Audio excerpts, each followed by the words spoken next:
গত কয়েকদিন ধরে বাংলাদেশে সংরক্ষণ বিরোধী আন্দোলনকে কেন্দ্র করে বিশাল উথাল পাতাল রাজনৈতিক চিত্র আমরা দেখতে পাচ্ছি।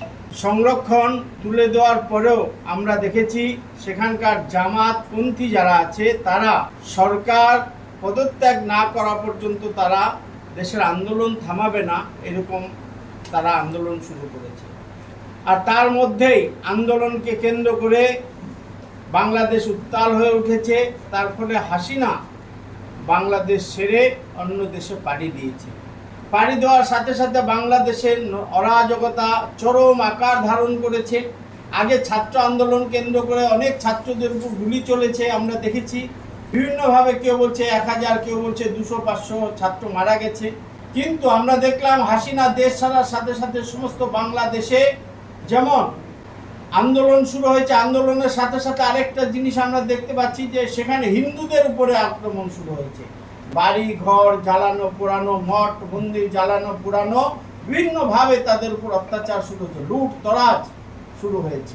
আমরা বিশ্ব হিন্দু পরিষদ বাংলাদেশের কাছে আবেদন করছি, আপনারা খুব তাড়াতাড়ি স্থিতিশীল সরকার ঠিক করুন এবং হিন্দুদের উপর তথা সংখ্যালঘুদের উপর নির্যাতন বন্ধ করুন।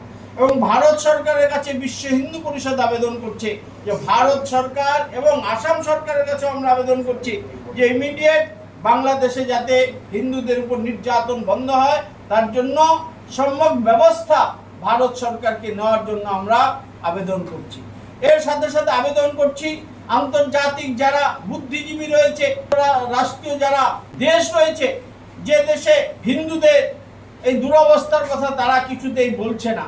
হিন্দুদের কি জীবনের কোনো দাম নেই? মা বোনদের কোনো দাম নেই? যেভাবে অত্যাচার চলছে, মানবাধিকারের পক্ষ থেকে কেন তারা আওয়াজ তুলছে না? বাংলাদেশে যেভাবে অত্যাচার হচ্ছে, আমরা তাদের কাছে আবেদন জানাই যে আপনারা সমস্যারে মানবাধিকারের পক্ষ থেকে বাংলাদেশে হিন্দুদের অত্যাচারের বিরুদ্ধে আবেদন করুন, আওয়াজ তুলুন। এবং আমরা এই সরকারকে আবেদন করব যে সেই দেশে হিন্দুদের যাতে স্থিতিশীল থাকতে পারে এবং মঠ মন্দির মা বোনকে নিয়ে সুরক্ষিত থাকতে পারে, তার জন্য সমস্ত রকম ব্যবস্থা ভারত সরকারকে গ্রহণ করার জন্য বিশ্ব হিন্দু পরিষদ আবেদন করছে। পরিষ্কার বিষয়, আজকে দেশভর বামপন্থী মানবাধিকার একটা বিষয় আমরা পরিলক্ষিত করি। কারণ তারা যেভাবে হিন্দুদের উপর অত্যাচার হওয়ার পরে একটা কথা বলে না এবং ছোট ছোট ঘটনাকে কেন্দ্র করে তারা আকাশ পাতাল করে তোলে, আজকে আমরা এই জিনিসটা দেখতে পাচ্ছি। শুধু তাই নয়, পুরো ভারতবর্ষ তথা পৃথিবীর বুদ্ধিজীবী যারা যারা ছোট ছোট ঘটনাকে কেন্দ্র করে আকাশ পাতাল করে তোলে, আজকে তারাও একটা কথা বলছে না হিন্দুদের জন্য। কেন? হিন্দুদের জীবনের কিছু মূল্য নেই, দাম নেই?